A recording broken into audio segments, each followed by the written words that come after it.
So I finally saw the Chainsaw Man movie, the Rize arc, last night on Crunchyroll. I saw that it was on Crunchyroll, and I took some time to sit down and finally watch the film. And when the film came out, it got a lot of positive reactions to it. People enjoyed it. I go on YouTube and I see multiple videos of people saying that it was incredible, it was perfect, it was great, masterpiece, and I enjoyed it. I thought it was really good. The first half of the film, Denji is going on dates with Miss Makima because he likes Makima, and he's constantly thinking about her. His motivation is boobs and women. And when it comes to Denji's character, I've heard people talk about him. Some people don't like him because he's the simp. He has Kazuya vibes from Rent a Girlfriend. I haven't seen season 3 or 4, and I know that season 5 is currently going on, but I'm sure that he is a massive simp still to this day. Kazuya is right now, he's probably the biggest simp in all of fiction, if not one of the biggest simps. But a character like Denji, and even Kazuya, but Denji since I'm talking about Chainsaw Man, a character like Denji, for me personally, can have some value to him. He can teach men, especially young men, on how to act around women.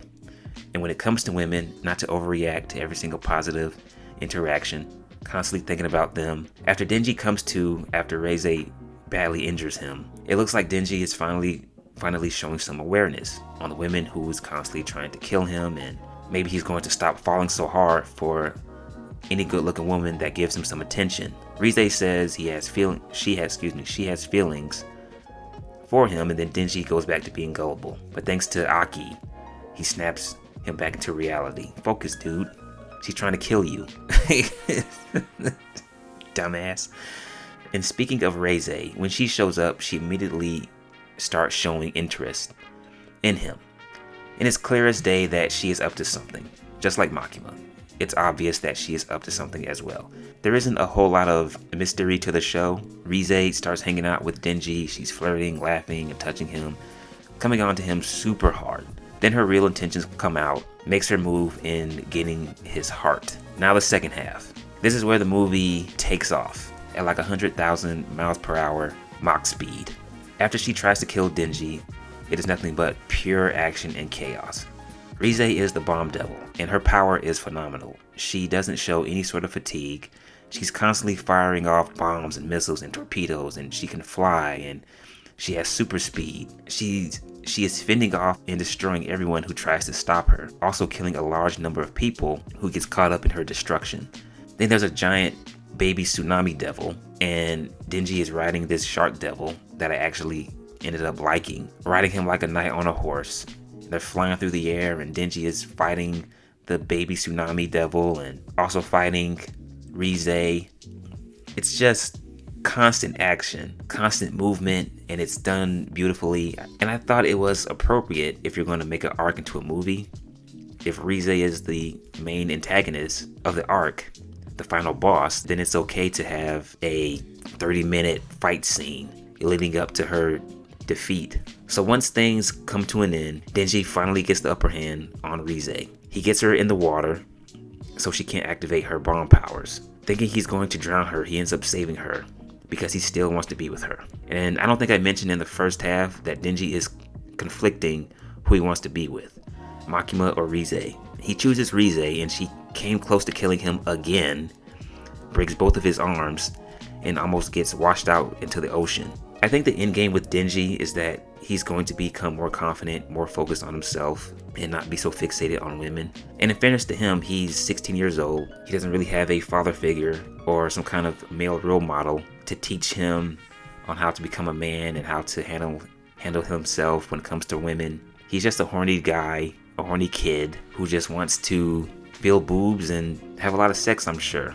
And also in the film, when he's thinking about who he wants to be with, he's thinking about his options. He's thinking about power, and he thought about the angel devil, who's really a guy, but they're in these skimpy lingerie and they're laying on the bed or these rose petals. So he's constantly over-sexualizing women. So once he hits that plateau of not falling so hard for women and becoming more focused on himself and his goals, that's going to be satisfaction for the viewer. Yes, he's finally out of simp mode. In the end, Rize gets killed by Makima and the Angel Devil. It looks like the Angel Devil played a part in the murder. People talked about Rize in a positive light. She was well liked by a lot of people, and I saw that people were saying that she's the best character of the show and she's well written. I didn't think she's the best character.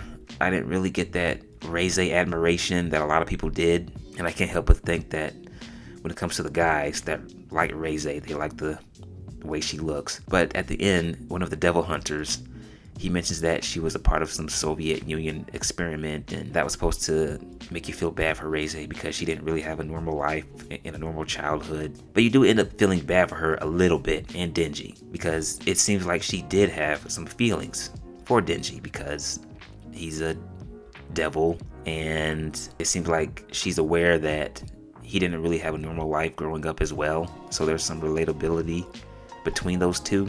And Denji is waiting for her at the coffee shop, and then as she's trying to get to the coffee shop, that's when Makima and the Angel Devil kill her. But that wasn't enough for me to get on the Reze bandwagon.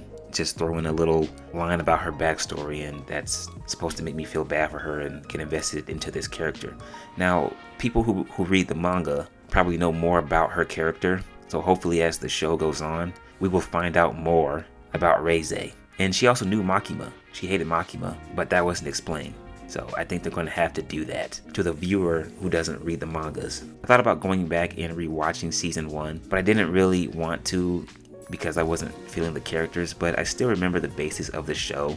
I'll go back and rewatch the film. I ended up liking Beam. The film also did a couple other good things. It got me to like a character.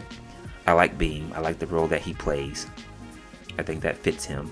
And I thought Aki's character took a step forward, probably because in the first season there's multiple characters, and in this film he's one of the few characters that's in the spotlight. And seeing him trying to work with the Angel Devil, not getting along with the Angel Devil, and then towards the end he ends up saving the Angel Devil because he's tired of seeing people die in front of him. So his characters took a step forward for me, and now I'm interested in what happens to him. The film was an hour and 39 minutes long, but if you take out the credits, it's probably an hour and 35 minutes, and for me that's the perfect length for a movie. It didn't feel like it dragged on. It didn't feel like it was taking forever to finish. So this movie was good. As I mentioned, please like and subscribe. That is it. I am out.